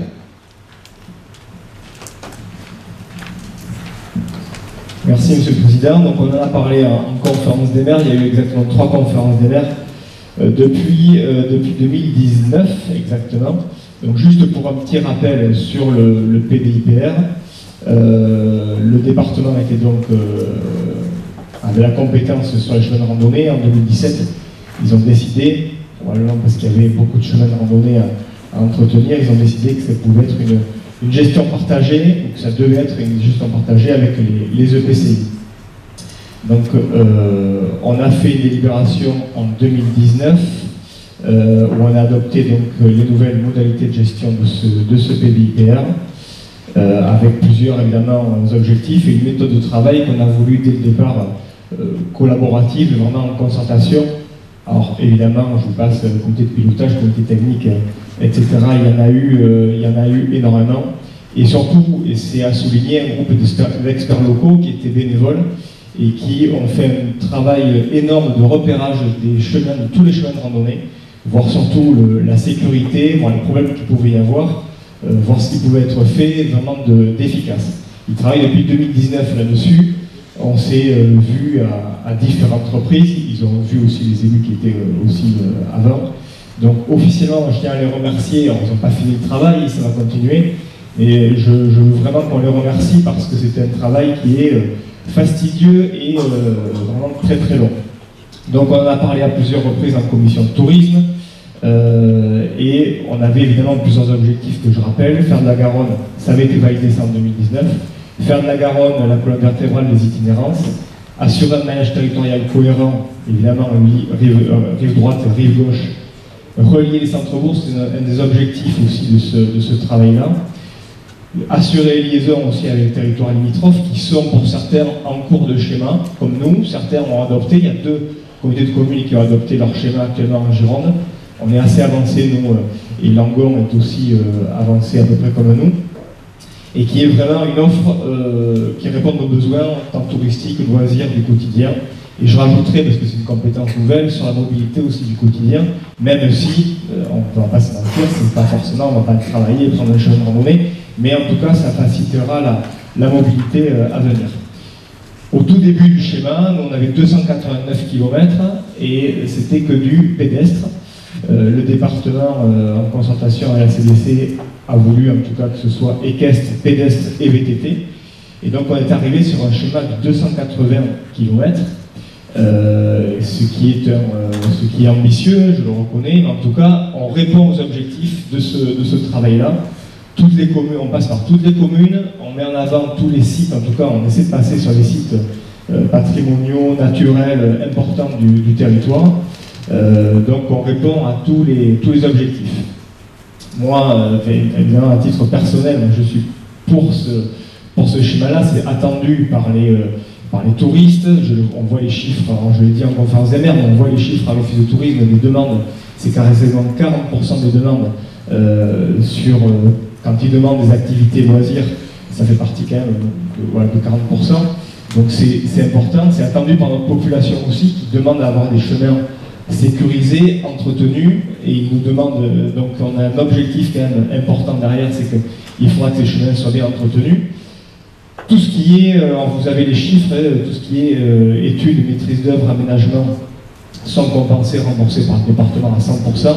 L'aménagement futur, donc l'étude d'aménagement sera lancée fin d'année, l'aménagement futur sera aussi compensé à 100%. Là où on n'est pas forcément d'accord, et à nous à travailler dessus avec le département, c'est sur l'entretien, la compensation de l'entretien, où on est à 150 € du kilomètre, 5 € par pied de poteau, etc. Là, je pense que le département pourrait faire un effort, et on fera ce travail-là auprès de leurs services, et en interpellant aussi toutes les CDC qui sont en cours de refonte de ce schéma. Voilà, donc après vous avez effectivement en fin de délibération un peu la méthodologie à venir. C'est un accord de principe aujourd'hui. On ne sait pas, il va y avoir une étude d'aménagement qui va durer quelques mois. On ne sait pas en fin de cette étude. Le département peut dire c'est trop ambitieux, ça va coûter trop cher. D'après ce qu'ils nous ont dit, en tout cas d'après ce que les techniciens ont pu nous faire remonter, ils pensent que en tout cas c'est plutôt positif, ils le valideraient. Ça doit quand même passer en commission départementale des espaces sites et itinéraires, passer en commission permanente, etc. Enfin, tout le système administratif, et donc on passera cette validation définitive, parce qu'évidemment on va se retrouver probablement, il y aura des terrains privés sur lesquels on va passer, où les propriétaires ne voudront pas signer la convention. Le schéma n'est pas forcément définitif là ce soir à 100%, mais c'est en tout cas les grandes lignes sont là. Voilà. Des questions? Oui? André? Allez,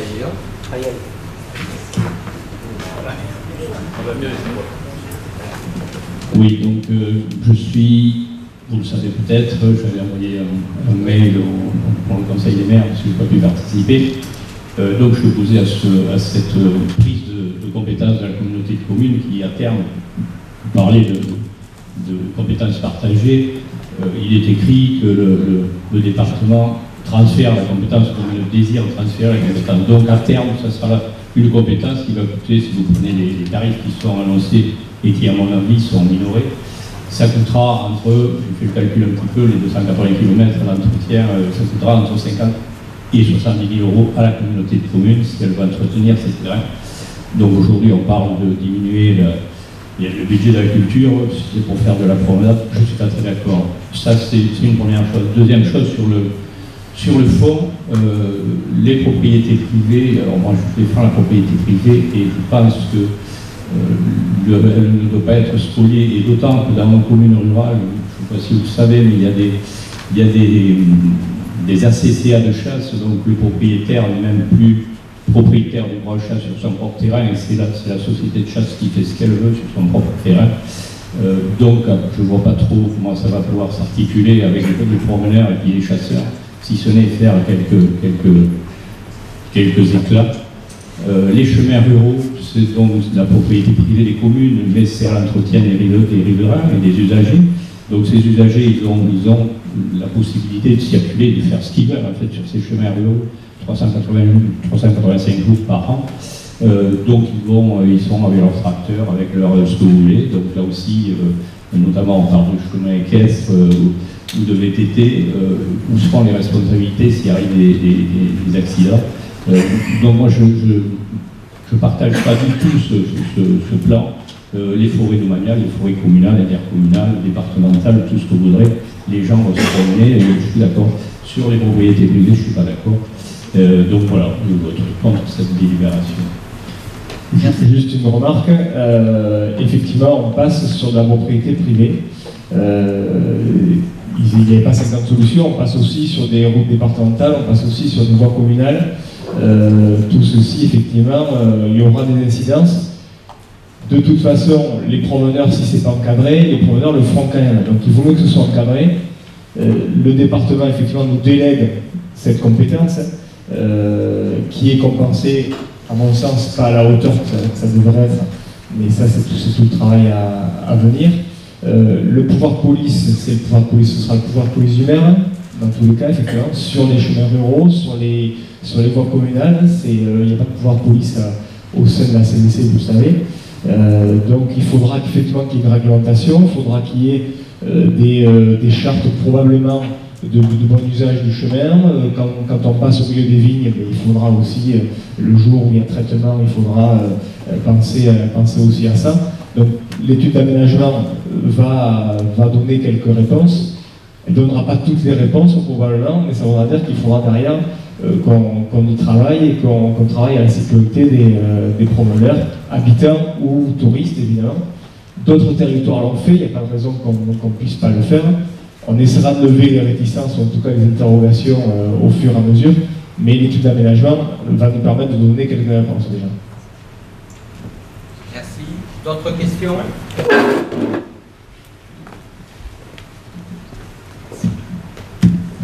Oui, je voulais juste revenir sur l'affirmation que tu fais d'un coût à 70 000 euros. Aujourd'hui, je ne vais pas polémiquer si c'est 70 000, 50 000.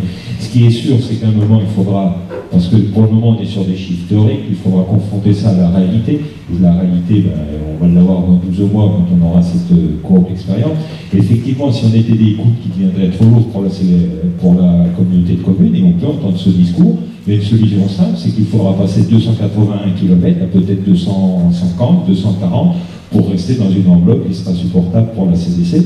Pour le moment, on fait le schéma maximum. On espère le tenir dans des financements cohérents. Si effectivement l'expérience ou la réalité des faits prouve qu'on s'en va vers des coûts trop importants, il faudra réactualiser le schéma, c'est clair. Précision sur le financement, le reste à charge à l'heure actuelle avec les 280 km est évalué à 38 000 euros, reste à charge comité de commune.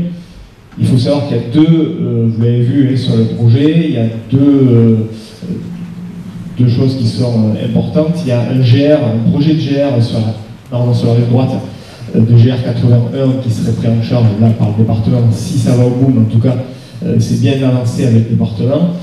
Et on a des chemins qui passent par ce GR, donc ce sera compensé à 100%. Et il y a aussi une voie, la voie d'Artagnan, qui est aussi sur de l'équestre.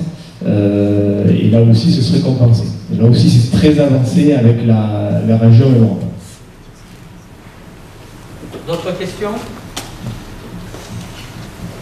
Non? Donc je vous propose de délibérer. Le vote est ouvert.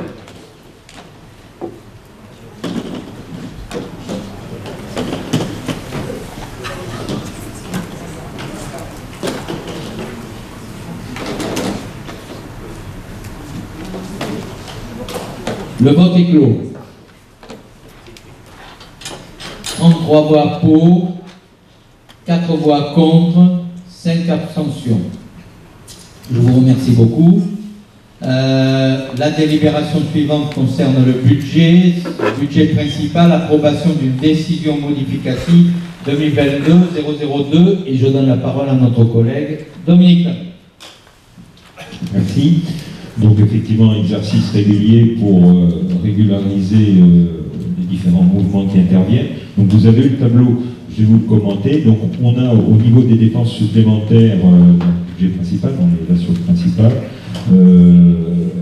1026 € qui concernent l'accueil périscolaire, extrascolaire sur Mirolade où une action pédagogique a été menée. Cette somme a été compensée, vous voyez dans le bas, dans la colonne recettes, par des subventions complémentaires attribuées par la MSA.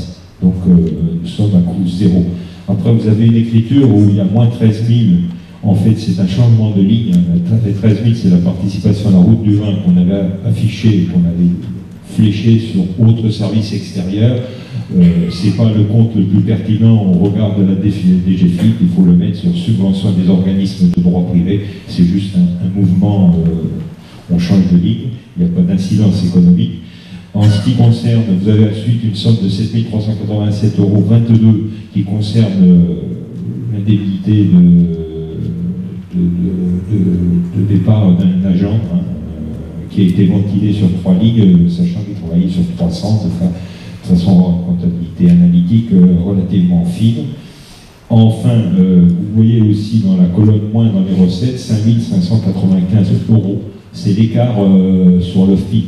Le FPIC, c'est le fonds de péréquation intercommunale. Quand on a fait le budget, on a repris le montant de A-1 qu'on a reporté. On vient d'avoir l'affectation de ce que l'on aura il y a quelques jours et on est avec un écart négatif de 5 595 € qui convient donc de régulariser et de passer des écritures qui conviennent. Est-ce qu'il y a des questions sur ces mouvements? Non. Le vote est ouvert.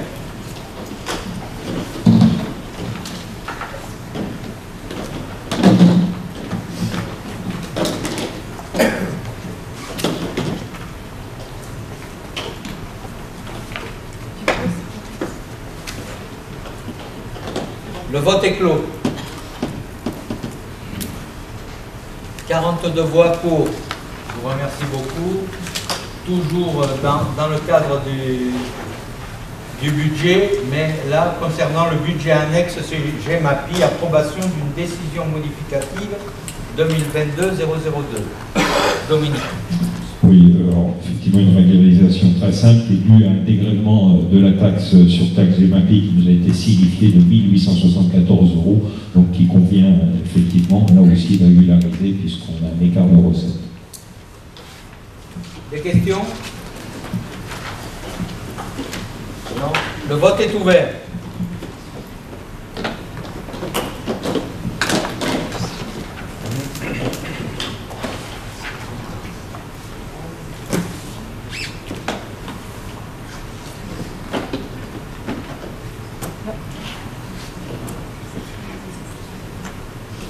Monsieur Le Taco. Le vote est clos. 42 voix pour. Je vous remercie beaucoup. Troisième point concernant le budget. Sur le budget annexe SPANC, approbation d'une décision modificative 2022-002. Oui. Alors, donc, décision modificative d'ailleurs de même essence que la précédente, puisque c'est un ajustement entre la recette prévisionnelle de la SOR et ce qui nous a effectivement été remis. Donc, on a un écart de 1 340 € qu'il faut régulariser. Des questions? Non? Donc, le vote est ouvert.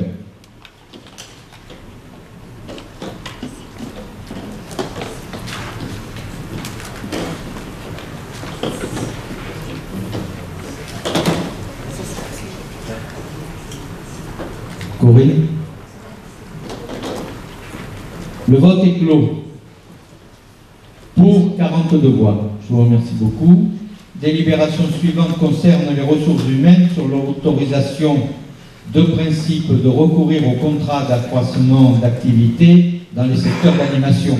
Vous savez que c'est une délibération qui vient de façon récurrente, puisqu'on doit compléter le nombre d'animateurs donc au niveau de des centres loisirs. Donc il y avait 10 emplois à temps non complet pour faire face à l'augmentation des effectifs dans les accueils sur les différents sites accueils périscolaires du mercredi et extrascolaires pendant les congés.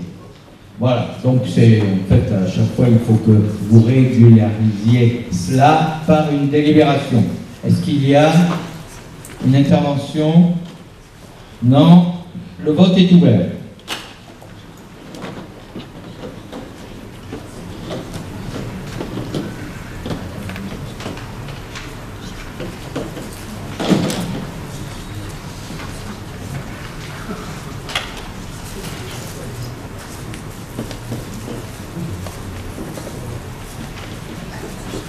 Madame Rénal et Madame Fortino. Madame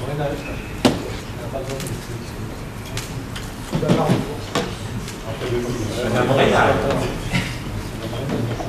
Le vote est clos. 42 voix pour, je vous remercie beaucoup. Donc, toujours une délibération qui concerne les ressources humaines sur la mise à disposition de personnel par les communes membres de la CDC. Il s'agit ici d'une mise à disposition du personnel avec la commune de Pau-d'Ensac pour permettre le fonctionnement de l'accueil de loisirs. Il s'agit de 4 agents sur un volume horaire de 8 heures, partagés pour des missions de restauration et d'entretien. Est-ce qu'il y a des questions? Non? Donc le vote est ouvert.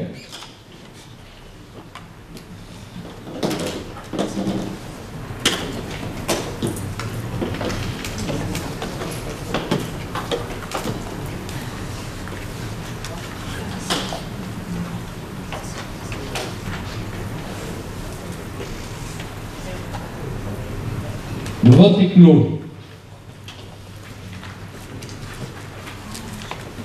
42 voix pour, je vous remercie.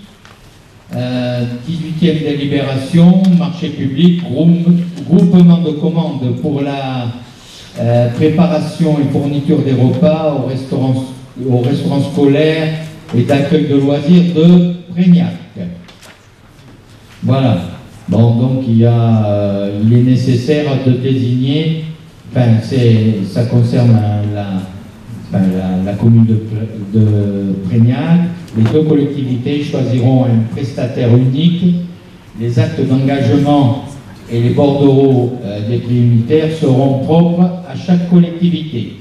Donc il est nécessaire effectivement de réunir une CAO et il est proposé, je vous propose la candidature comme titulaire de Jean-Patrick Soulet et de François Dora en tant que suppléant.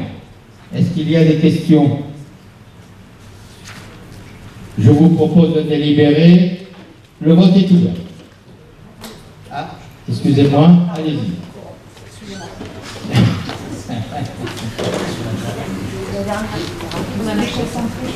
Ah ouais, c'est pas grave. 40 minutes.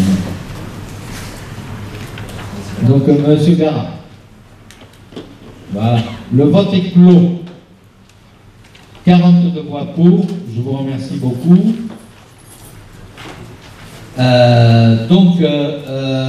Sur le point suivant, ça concerne l'approbation du procès-verbal du Conseil communautaire du 13 juillet 2022. Est-ce qu'il y a des interventions?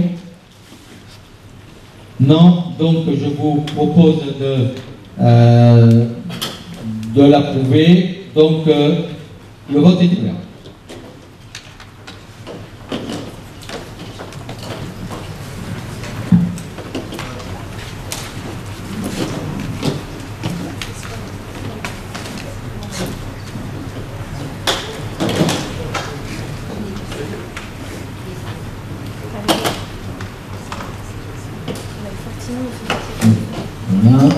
Madame Fortino. Maryse. Voilà, le vote est clos. 42 voix pour, je vous remercie. Donc, il y a l'approbation du PV du Conseil communautaire du 26 juillet février 2022. Est-ce qu'il y a des remarques ou observations? Non. Donc le vote est ouvert pour l'approbation.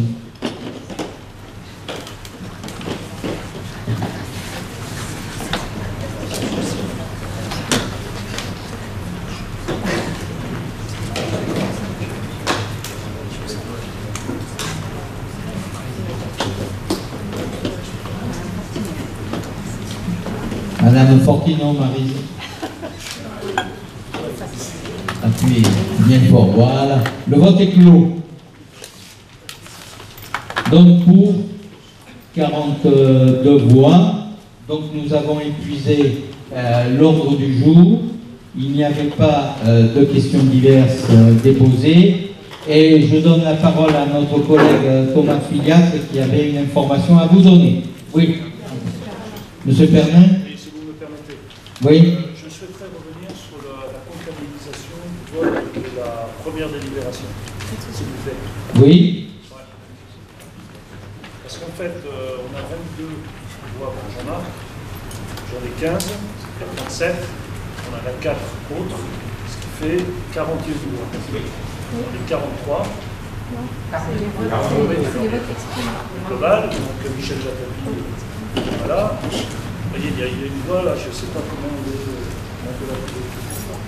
On est sur les 42 voix. 41. Voilà. 42. Oui, il n'est pas représenté. Oui, Voilà. Non, mais voilà. Comment?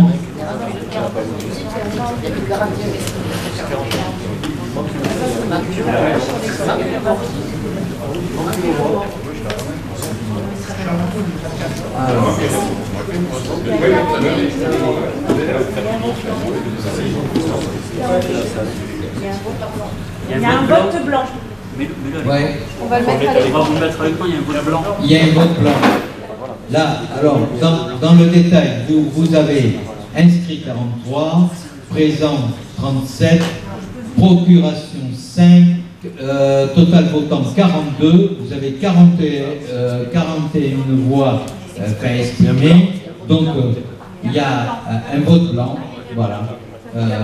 Voilà, donc M. Dupuis avait obtenu 22, M. Pernin 15, abstention 4 et le nul, voilà. Voilà, le blanc, quoi. Hein? D'accord? Donc, je donne la parole à notre collègue Thomas Filiat. Oui, juste un rappel sur. Je vous ai envoyé un mail, enfin, j'ai envoyé un mail au maire par rapport à un centre de formation qui ouvre sur la commune de Prégnac, centre de formation à destination des élus. Il y a effectivement des formations, on a pu tous en faire dans nos communes avec différents partenaires.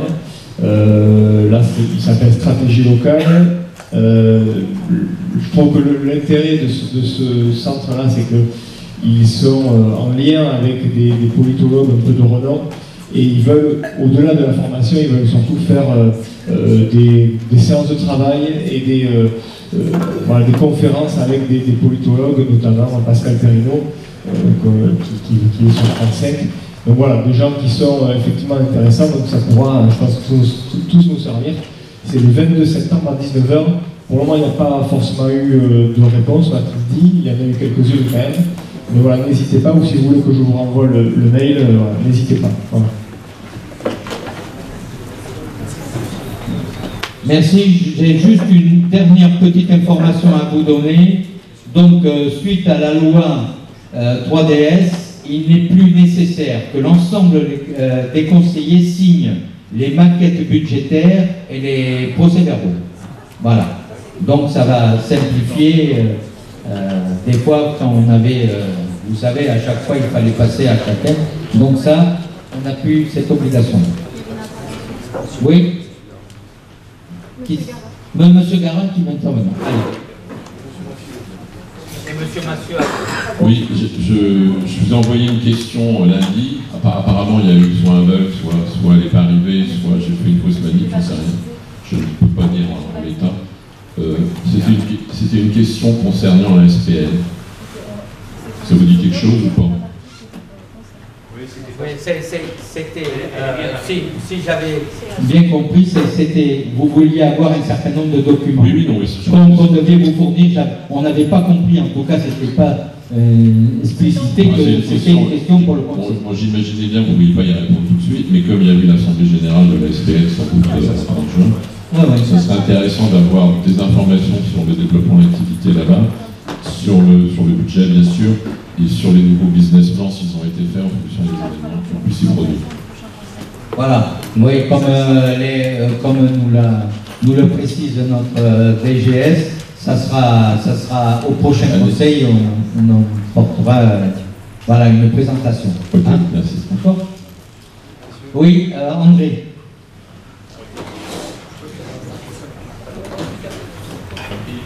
Juste, je voudrais des informations sur la fonctionnement de la fibre. Où en sommes-nous? D'ailleurs, pardon? Ils me disent que c'est la communauté de communes qui a fait les choix, puisque donc, par rapport aux communes qui avaient répondu, il y avait la communauté de communes qui devait se positionner par rapport aux zones d'activité, etc. Donc c'était la communauté de communes qui bloquait, d'après ce qu'on me dit à Jérôme.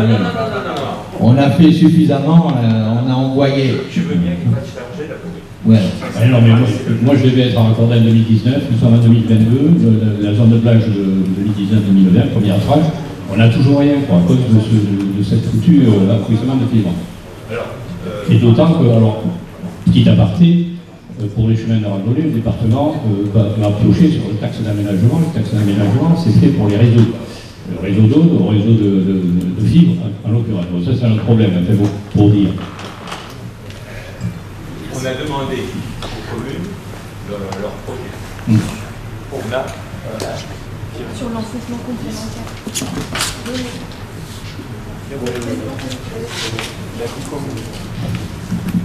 On demande aux communes leur projet. On en a d'ailleurs, on a eu peu de réponses. Donc aujourd'hui, on considère, parce qu'on a fait une ou deux relances, j'ai pas le dossier sous les yeux, on va voir 7 ou 8 réponses de communes. Donc il faut qu'on arbitre effectivement l'enveloppe de 490 000 qui nous est allouée. Donc on va faire un fonds de concours. On est en train de regarder comment on peut faire le montage financier pour reprendre pour attribuer aux communes un montant. C'est-à-dire qu'on ne va pas prendre 100% forcément de leurs travaux, puisqu'on va garder une marge de manœuvre pour éventuellement un aléa en cours de programme ou sur les zones d'activité. On va sortir ça dans le mois qui vient, parce qu'il faut qu'on soit assez précis, parce que si on n'utilisait pas toute l'enveloppe, on ne pourrait pas demander le sol. Donc il faut qu'on tombe le plus près possible. Donc on est en train de traiter le sujet. L'idée c'est de faire un fonds de concours avec une participation de l'ordre de, qu'est-ce qu'on avait dit, 75%. 75% des enveloppes par commune. Bon, déjà, pour les communes.